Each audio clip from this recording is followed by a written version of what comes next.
points. Coach will open with a comment. Raise your hand. Keep them up for me for a second. How's everybody today? Good.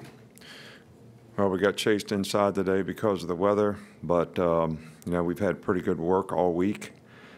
This is a tough preparation. This is a really well-coached team that we're playing. They play really physical, tough on defense, very sound in what they do.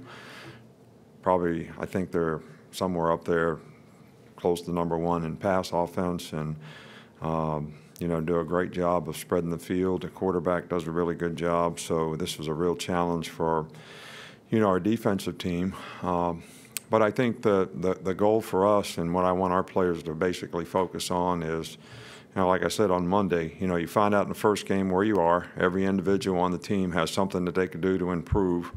Every unit has something that they can do to improve. How you embrace those things and work on those things, obviously help you, play the best. And I think, right now is where you really try to start building some team chemistry. People have to get out of their self and into the team. The team goals have to be a little bit more important than anybody's individual accolades, and people have to focus on when they get opportunities to play. They do a really good job, and that's what creates value for them and even more playing time. So, and the players have responded, really well to that as well. So, I like to congratulate 54 players from Alabama who played for us here and did a great job for us here, and certainly has made a tremendous contribution to the tradition and the success that we've had here. On NFL rosters, I know some of those guys start playing tomorrow and as early as this weekend. 16 players from last year's team made a team, 12 on active rosters and 4 practice squad. That's makes me very proud that we have all those guys that are going to get an opportunity to play at the next level. We're obviously looking forward to the home opener Saturday to play in Bryant-Denny Stadium in front of our fans. The spirit here has always been great. The atmosphere is great. I know our players really look forward to playing at home and getting supported, and people showing their appreciation for all their hard work and what they've done to try to get to where they are right now. So, and their support is certainly appreciated by us and everybody in the organization. We're going to be involved in this First and Gold awareness game for the 5th year. This is an organization that raises money for curing kids' cancer, research and treatment. They've raised over $12 million since 2005, so we're really happy to be a part of that for the home opener. Coach, we'll start back with Cecil. Coach, could you give us an update on Dre Parks and his status? Well, Dres had a death in the family, and he's from Florida, so he went on the trip. Actually, his family wanted him to stay there. I think the funeral was today. So he'll be back, with us tomorrow.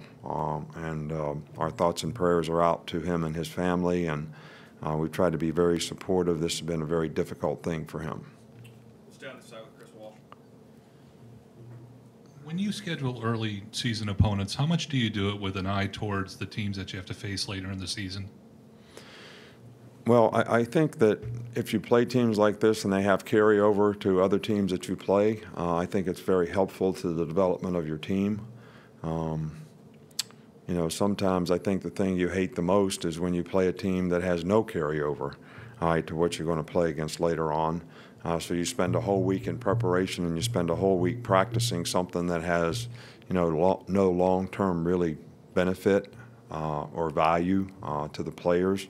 So, this team does do a lot of things that we'll see in the future in terms of, spreading the field, having 4 wideouts, run the ball, throw the ball, do a great job with the screen game and all that type of thing. So this is definitely a team that there'll be some carryover in the future as to what we have to play against. And they're in the top 5 in the country in plays running a game, so they're going to go fast. Really, really fast, and that's something that's really hard to practice and something that we're going to need to do a better job of, the rest of the week trying to get our players ready for it. Right with Charlie.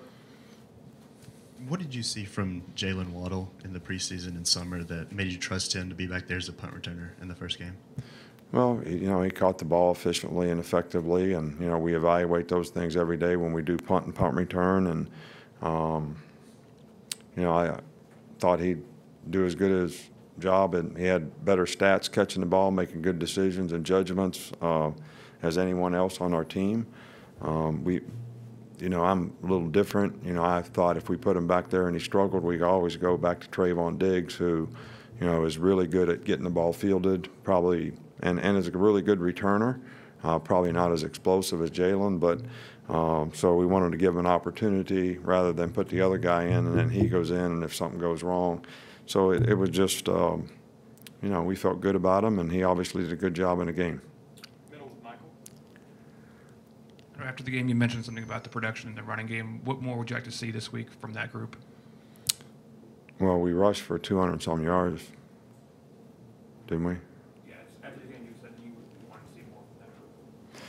Well, I just thought early in the game we were a little tentative in the way we weren't playing aggressively up front. I think that first game, new team, new coordinator, guys just, a lot of movements, a lot of stunts up front. And once we got into the flow of the game, I thought we controlled the line of scrimmage much better. So it was just the way we started, I think, and hopefully we'll be able to improve. But, this team is not as big, but very quick and athletic, so this is going to be challenging for us as well. Stay on the record with Sticking with the running backs, you were able to spread the ball out pretty evenly between the four backs. Is that something ideally you'd like to do in the future? Yeah, we'd like to play everybody that has an opportunity to help us win, and I think all those guys made a significant contribution, in the game. We're not sitting there counting who carried the ball, how much, and taking guys in and out based on that. If a guy has a hot hand and he's really doing well, I'd probably play him a little bit more.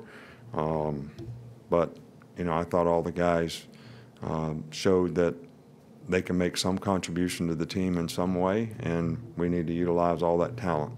two more, Ben and then Alex. In the offseason, when can you kind of start to get the sense of a team's character or its makeup? And do you get that from talking to guys in the leadership council or the strength staff or from somewhere else? What they do. What you do speaks so loudly, I can't hear what you say. So what you do every day. Why are the best the best? Did you ever think about that? Most of the time they have great work ethic. They have great competitive character. They're always very well prepared. They're driven and committed to being the best that they can be, and they're willing to make all the sacrifices they need to make to be that good. All right, so why are the best the best? So when you have a team full of guys that are driven that way, that set their face, they're committed on doing certain things, that's when you have the best chance and opportunity to do that. And that happens over time. It's not a one-day thing. It's not something you do in spring practice and then you don't do anymore. It's not something you do in fall camp and you don't do anymore. You have to do it for a whole season. And, how guys buy into that, how much it means to them. And I think that's always something that is a little bit of a work in progress. It's something that you're building on. And you see how guys respond to adversity in the season, and you see how guys work through difficult times, which there's a lot of difficult times. Guys play hurt. All right, they get tired. They have to play a lot of plays. They're very challenged sometimes by the opponent. So, there's a lot of things that when you play competitive sports against good people that challenge your character. But I don't think it's something that's all or nothing. I think there's relative degrees of competitive character, and some guys obviously have it a little better than others. Hopefully we get the most out of every guy on our team, and that'll give us the best opportunity to be successful. And as a coach, that's always what your goal is. We'll finish up right here with Alex. Nick, how would you describe Jalen Hurts' role on the team moving forward, and can you envision creating particular packages and games to keep him involved? Look, what we do with Jalen Hurts internally is going to be, decided internally. And, if I was going to tell you, I'd just call the other coach and tell him what we're going to do. Is that fair?